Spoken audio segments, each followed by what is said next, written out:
Philippe Dubois, notre Bonjour. présidentissime, bonsoir.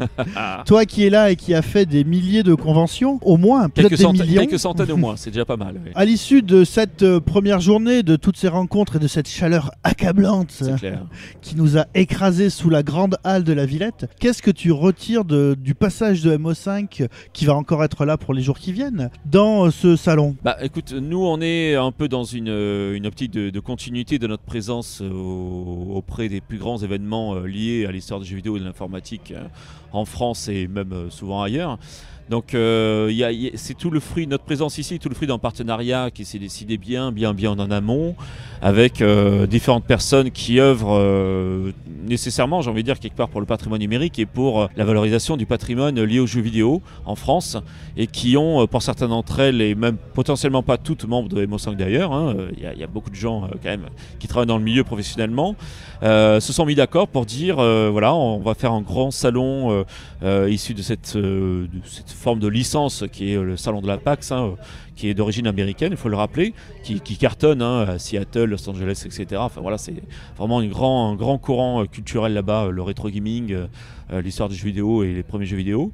Et ils se sont dit ici en France, on aimerait beaucoup lancer cette forme de contre PGW quelque part, tu vois, contre Paris Games Week, alors que finalement ils aiment très bien la Paris Games Week et nous on adore la Paris Games Week, c'est pas ça le problème, mais c'est plutôt la dédier, faire un salon qui soit vraiment dédié à la culture du jeu vidéo sous la forme de son histoire, de son patrimoine. Et nécessairement, ces gens-là, donc je répète, ne sont pas nécessairement tous membres de MO5, au contraire, se sont dit malgré tout l'acteur qui nous semble le plus pérenne pour valoriser ce patrimoine-là est certainement MO5.com. Or pas uniquement, puisque du coup il y a beaucoup d'autres associations qui sont présentées ici à la PAX, c'est fort heureux, d'ailleurs c'est quasiment que des copains. Il faut savoir qu'on a quand même l'opportunité d'avoir en France et même un peu partout en Europe des réseaux d'associations dédiés au patrimoine numérique, à la préservation, qui sont vraiment en partenariat, qui discutent beaucoup et qui s'accompagnent énormément mutuellement pour créer des événements et pour être présentes ensemble, etc. etc. Donc elles sont parmi nous aujourd'hui, il n'y a pas que MO5, évidemment, il y a beaucoup d'autres associations, mais on a un stand qui, je pense, est très qualitatif. Alors, qu'on a l'habitude de les faire justement, maintenant. tu parles du stand. Avant de rentrer plus précisément dans ce que cette PAX a de différent, je voulais te demander, donc toi qui as connu un certain nombre de configurations pour nos show floors, est-ce que le stand qu'on a aujourd'hui à la PAX est vraiment un des trucs les plus étendus qu'on a eu jusque-là? Je ne sais pas si c'est un des plus étendus, mais bien qu'il y a quand même 600 mètres carrés, si je dis pas de bêtises, donc c'est quand même pas rien pour un salon, c'est même immense. Mais c'est surtout continuer d'inaugurer, c'est plus qu'une inauguration parce qu'on en est à plusieurs itérations maintenant, mais c'est surtout une nouvelle forme de qualité, de présenter le rétro gaming, l'histoire du jeu vidéo, le patrimoine de nos collections, les vieilles machines qui sont présentes par milliers, j'ai envie de dire, dans nos collections. Qui sont ici fonctionnels en quasi-totalité. Je crois que je viens de remplacer une duo, malheureusement, mais bon, je crois qu'elle remarche maintenant, heureusement. Mais surtout, voilà, on offre vraiment une qualité d'accompagnement autour de ces machines-là qui n'a pas son pareil dans notre histoire. Et ça, depuis déjà 2-3 ans, on travaille énormément à chaque salon important. C'est souvent les Japan Expo, les Paris Games Week auparavant et maintenant la PAX, qui nous permettent de continuer à améliorer notre prestation, j'ai envie de dire, et de continuer à améliorer les conditions dans lesquelles nous présentons les machines, les jeux, les œuvres, on ne les oublie pas, il n'y a pas que les machines, et d'accueillir le public vraiment dans des conditions qui nous semblent les plus idéales possibles. Là, typiquement, ce qu'on peut noter pour les présentations, je dirais, qu'on peut voir aujourd'hui, comme on est en pleine période, je dirais, de renouveau de Dragon Ball, donc il y a un certain nombre de versions de jeux Dragon Ball, des plus connus aux plus étranges, il faut le dire aussi. Il y a des jeux Saturn assez étranges. Pour les 30 ans de la PC Engine, on a fait la part belle à plein de machines de NEC, sauf la PCFX, quel dommage, quelle tristesse. Pas. On aurait pu la faire fonctionner, mais c'est pas une PC Engine, monsieur. Et par rapport donc, aux questions de préservation du patrimoine, patrimoine. Je voulais te demander, moi j'ai remarqué aujourd'hui qu'il y avait énormément de papas qui venaient avec leur petit garçon ou leur petite fille et qui passaient vraiment énormément de temps chez nous en testant absolument tous les jeux. Est-ce que c'est pas un peu, je dirais, un rêve humide que tu peux faire de voir des vieux joueurs passer à leurs parents, à leurs enfants, la culture Bien sûr, alors c'est un rêve humide, tu dis ça parce qu'il fait très chaud, c'est ça? En plus, oui. Voilà, qu'on est massivement en sueur, surtout lors de l'installation, ça a été terrible.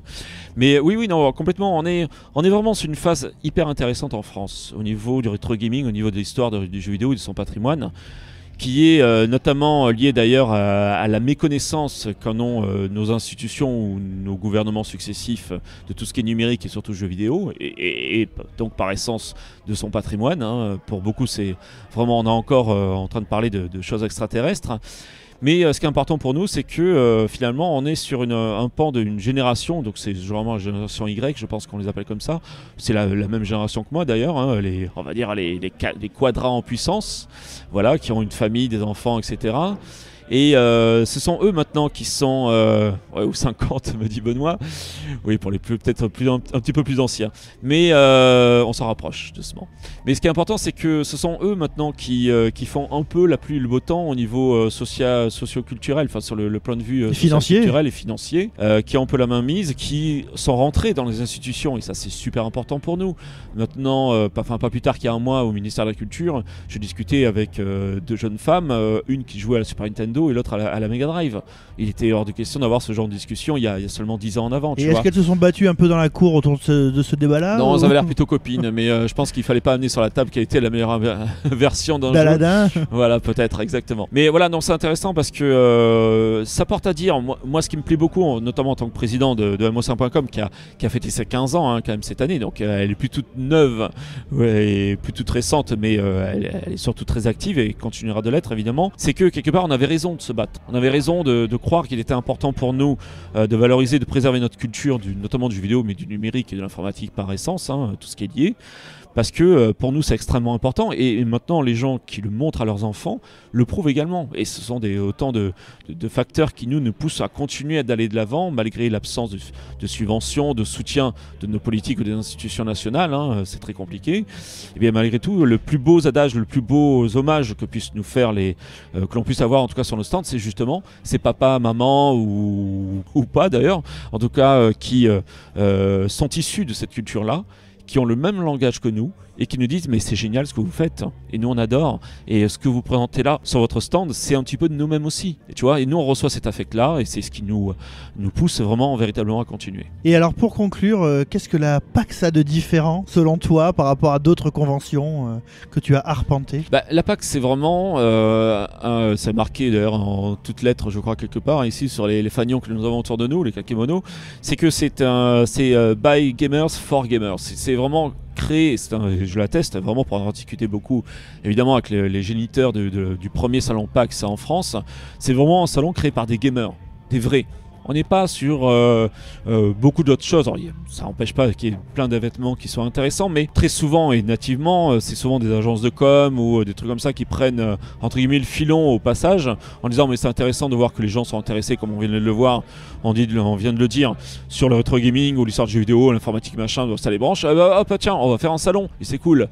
Là, c'est pas le cas. Ce sont vraiment des mecs, quand on parle de Street Fighter 2, la meilleure version, ils sont capables de nous dire laquelle. D'ailleurs, on s'est fighté contre eux à plusieurs reprises, et ils sont très bons.